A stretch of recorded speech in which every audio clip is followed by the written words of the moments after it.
30 లక్షల రోజు ఖర్చు పెట్టే ఈ హైదరాబాదులో ఉన్న 5 లక్షల లీటర్లు కూడా మీరు డబ్బులు ఇస్తలేరంటే మరి మిగతా 20 లక్షల లీటర్లు ఎక్కడి నుంచి వస్తున్నాయి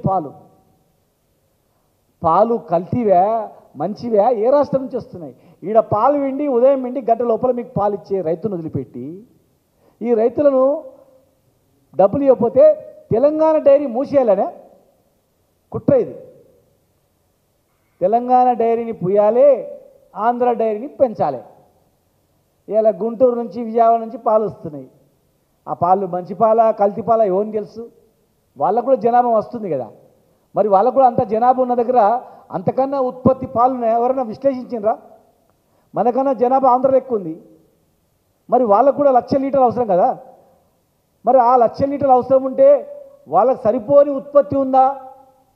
లేదు. మరి సరిపోని ఉత్పత్తి లేనప్పుడు ఆంధ్ర పాలు 25 లక్షల లీటర్లు ఇతర రాష్ట్రాల నుంచి ఇక్కడ ఎట్లకెంచి వస్తున్నాయి? ఆ పాలు ఏం పాలు? అంతకుముందు టీవీలో యూరియాతో తయారు చేస్తున్నారు, పౌడర్తో తయారు చేస్తున్నారని చెప్తున్నారు. మరి ఇలా క్యాన్సర్ రోగాలు వస్తున్నాయి, రకరకాల జబ్బులు వస్తున్నాయంటే పాల నుంచి కూడా కల్తీ పాల నుంచి కూడా క్యాన్సర్ వస్తుందని చెప్పి డాక్టర్లు చెప్తున్నారు. మరి ఆ పాలు కల్తీ పాలు తెచ్చి హైదరాబాద్లో దాపుతున్నారు. ప్రజల ఆరోగ్యం విషయం ఇది. మిగతా విషయాలు చచ్చిపోరు, బతరు, కొంపలు మునిగిపోయేటి ఏం కాదు. కానీ ఇది కొంపలు మునిగిపోయేటివి, ప్రాణాలు పోయేటివి. చిన్నపిల్లలు తాగుతారు ఈ పాలు. ఇవాళ పుట్టిన పిల్లలు కూడా ఈ పాలు పోస్తున్నారు, ఈ పాలు దాపుతున్నారు. విషపూరితమైనటువంటి పాలు దాపి ప్రజలను ప్రాణాలు పోగొట్టడానికా మీరు ఇతర రాష్ట్రాల డైరీని ప్రోత్సహించడం?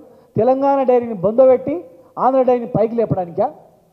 మేము కొట్లాడి తెచ్చుకున్న తెలంగాణ డైరీని పూర్తి చేయడానికా? విజయ డైరీ అని పెట్టిరు ఎప్పుడో పేరు. చాలామంది కన్ఫ్యూజ్, విజయ డైరీ ఏంది? తెలంగాణ డైరీ అది. తెలంగాణ పాలు ఉత్పత్తిని పెంచకుండా, తెలంగాణ డైరీకి ప్రోత్సాహాలు ఇవ్వకుండా, మేము ఉన్నప్పుడు బర్రెలు ఇచ్చేది, ఇన్సెంటివ్స్ ఇచ్చేది, 4 రూపీస్ ఇన్సెంటివ్స్ ఇచ్చినాం లీటర్కు. బర్రెల దానకు సకాలంలో దానం సప్లై చేసేది, బర్రెలు ఇచ్చేది, ఆవులను పంపించేది, సబ్సిడీ కింద సప్లై చేసేది. మీరు సబ్సిడీ పోయింది, దానా పోయింది, సొంతంగా రైతు చెమటొడిచి కష్టపడి దానా గడ్డి కోసుకొచ్చి వేసి పాలు పిండి పాలు ఇస్తే పాలు ఇచ్చిన పైసలకు కూడా మీరు ఇవ్వట్లేదు. వీళ్ళ కష్టార్జితంతో పాల పౌడర్ తయారు చేసిండ్రు. మన ఆవు నెయ్యి ఉంది, బర్రెల నెయ్యి ఉంది. గోడౌన్లో పోయి చూడండి విలేకరులారా, 500 కోట్ల విలువైన నెయ్యి, పౌడరు, బట్టరు ఉంది అక్కడ. కొద్ది రోజులు అయితే అది టోటల్ కొలాప్స్ అయిపోతుంది. అడిగే నాతుడు లేడు, మార్కెటింగ్ చేసేటోడు లేడు, దిక్కు దివాన లేదు. నేను అన్నది వాస్తవం కాదంటే పోయి చూడండి. మీరని ఎవరైనా అధికారి పంపించండి.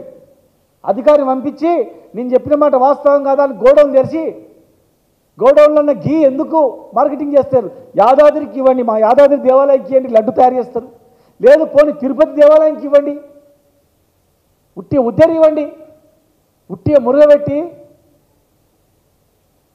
మొత్తం టోటల్గా అది కొలాప్స్ చేయకన్నా యాదాద్రికో, తిరుపతి దేవస్థానంకో, వేములవాడ దేవస్థానంకో ఉద్ధరించినా కాపాడండి.